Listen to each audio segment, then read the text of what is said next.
scorer. Dominique Wilkins, the league's #2 point provider. Two superstars whose similar talents have resulted in opposite returns.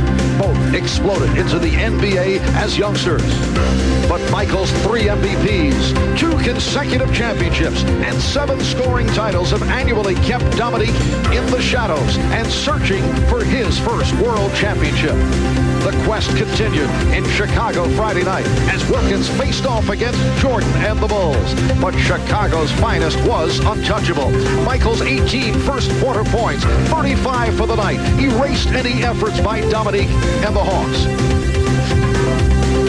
A 24-point blowout by the Bulls sent a stinging message to the Hawks. Today, the battle resumes. Game 2 is next. It's 11 assists. Rick Smits at 29 for Indiana. Michael Jordan with his first field goal. Wilkins. Here is Willis. Willis has become an outside shooter. Jordan knocked it away. Good play. It will be Atlanta ball with 5:33 to go. And thanks to the jump shooting of Trent Tucker and John Paxson. Jordan off balance. He has 10. Bulls by 3. And lost when Scottie Pippen made a three-pointer with 10 seconds remaining for an 88-87 win. They have beaten the Bulls in this building. Michael Jordan drilling it. So Jordan with 12. Bulls 47. Chicago, oh, what a steal! Armstrong got a piece of it. The interception by Williams leads the 3-on-1 and takes it the distance. A high man for the Hawks, although he has not shot well. He has 15 points. Purdue, time running down. Jordan from center court. Yes! Yes!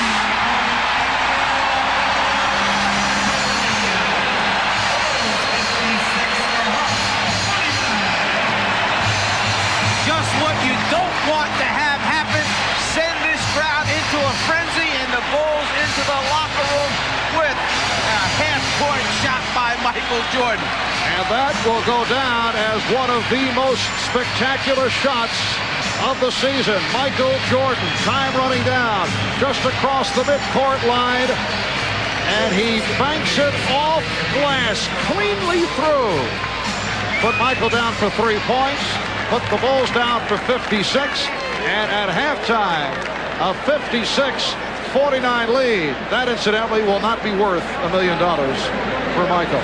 So at halftime, it's the Bulls 56 and the Hawks 49. Coming up on the Prudential Halftime Report, Bob Costas. Good game. Mark? Well, not patient right there, as Armstrong picked it off. A couple of strong runs by Chicago. Armstrong for 3. 2 points. Now, whether or not he feels that only getting 2 is enough, but punishment, he probably has something to say about it. Spots with 19, and Scott had 17. Entering the playoffs, no number 8 seed had ever won a game on the home court of the number 1 seed. Now the Lakers, incredibly, have done it twice. Armstrong for 3. Jordan for 3. Yes. Michael Jordan with his second from downtown. His first came from center court right at the end of the half. Williams sliding in. He hits, and he is fouled.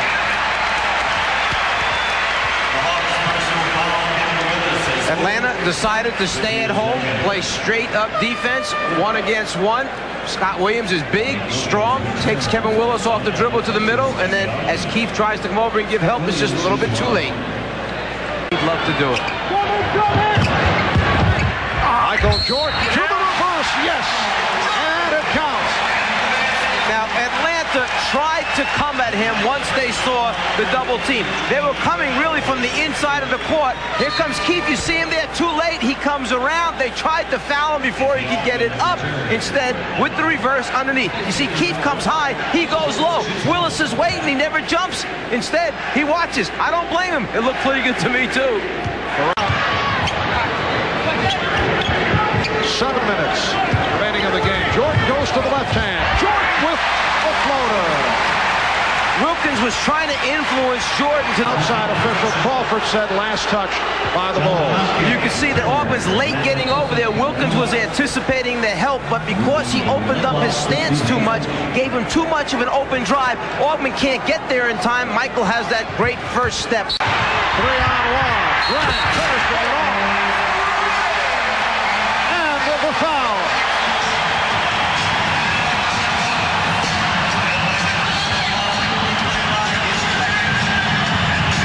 Chicago with his 12th steal of the game. And Horace Grant finished the play. Here's another look at it. Pippen leading a 3-on-1. The Bulls with a 185 lead as a timeout is taken by Atlanta. As 35, he's the high man. Shot clock at 3. Paxson, yes. He is 4 of 4. For the second time. One of the things you were concerned with, your intensity going from game to game, but it seems like it carried over in this game tonight. Well, I see everyone's losing the second game, and I think that was a lesson for everybody to kind of focus in on the second game and try to, if we can, keep the whole home court advantage and, you know, get it 2-0, and then hopefully go back and put pressure on them in Atlanta. All right, what about the shot at halftime? When I saw that, the first thing I thought about was the commercial you did with Larry Bird. Yeah, it's his turn, you know. It was just one of those shots where you just try to get something off, and, you know, I had a good shot at it, and I just took it. It was luck, but I take it. You said you couldn't wait for the playoffs. It looks like your team is getting healthier and stronger. We're looking real good right now, but, you know, we still got 13 games to go, and it's still early, but, you know, I think I like the first couple of games the way we played. All right, Michael, congratulations to you, and we'll see you later on. Thanks. All right, we'll be back with more from Chicago Stadium.